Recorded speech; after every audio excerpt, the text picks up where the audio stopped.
are different styles of banjos. This is what's called an open back banjo, because it's got an open back. These banjos are suitable for a particular style of playing called clawhammer or frailing.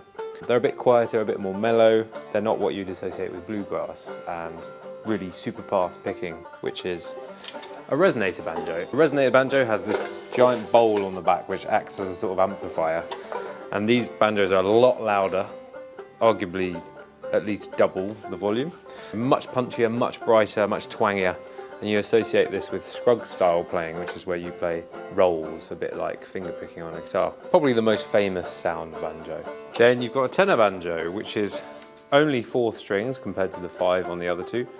And it's tuned very differently. It's tuned in a similar way to a mandolin, but it's usually an octave down. These are really great for playing Irish music, and you might typically play this with a plectrum, and they're often a little bit smaller, as you can see, so it's still got a nice plunky, warm sound.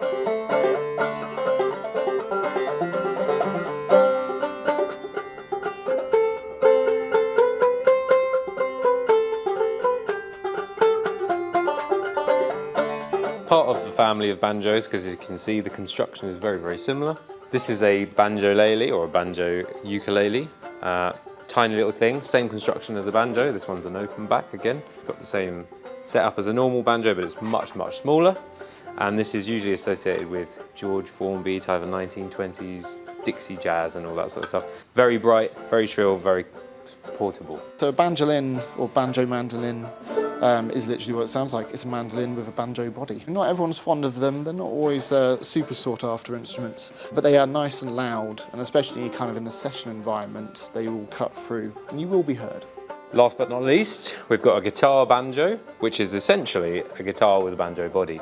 So for guitarists who want to just get the sound of a banjo, the skin, the resonator, this is a perfect option. You can play all your normal chords, solos, you can play heavy metal on this, and it would just sound like a banjo.